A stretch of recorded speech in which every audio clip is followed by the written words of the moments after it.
Customer experience म्हणजे ग्राहक आपलं प्रोडक्ट विकत घेताना कसा अनुभव करतो, ही गोष्ट एवढी महत्त्वाची आहे की त्यावर मोठ्या कंपन्या करोडो रुपये खर्च करतात. नॉर्मल बिझनेस काय करतात? प्रोडक्ट मॅन्युफॅक्चर करतात आणि ते डिस्ट्रीब्युटरला, होलसेलरला, रिटेलरला देतात आणि त्यांना सांगतात, बाबा हो, आता तुमच्या पद्धतीने विका.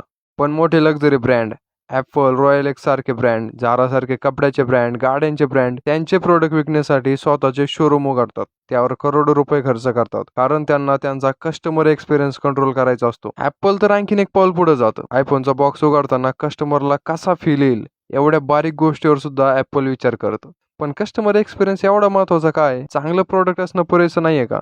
एक उदाहरण सांगतो, तुमच्या लक्षात येईल. एक हॉटेल आहे ज्यांचं जेवण खूप मस्त आहे, परंतु त्या ठिकाणी स्वच्छता नाहीये, वेटर नीट बोलत नाही, बसायला व्यवस्थित जागा नाही, माशा गोंगताय. आणि दुसरं एक हॉटेल आहे ज्यांचं जेवण ॲव्हरेज आहे, परंतु टापटिप्पणा आहे, स्वच्छता आहे, वेटर नम्रतेने बोलतात, ती जागा, त्यांची सर्व्हिस फर्स्ट क्लास आहे. मला सांगा, कोणत्या हॉटेलमध्ये जास्त गर्दी राहील? दुसऱ्या हॉटेलमध्ये ज्यांचं प्रोडक्ट ॲव्हरेज आहे, परंतु कस्टमर एक्सपिरियन्स खूप चांगला आहे. हा, हॉटेल धंद्यामध्ये या गोष्टी जास्त मॅटर करतात, परंतु कस्टमरची सायकोलॉजी समजून घेतली तर लक्षात येईल, फक्त हॉटेल धंद्यामध्येच नाही, सगळ्या धंद्यामध्ये कस्टमर एक्सपिरियन्स खूप मॅटर करतो. आपल्या व्हिडिओचा एक्सपिरियन्स तुम्हाला कसा वाटतो कमेंट करून सांगा आणि अशाच बिझनेसच्या रिलेटेड व्हिडिओसाठी मराठी सेवाला फॉलो करून घ्या. धन्यवाद.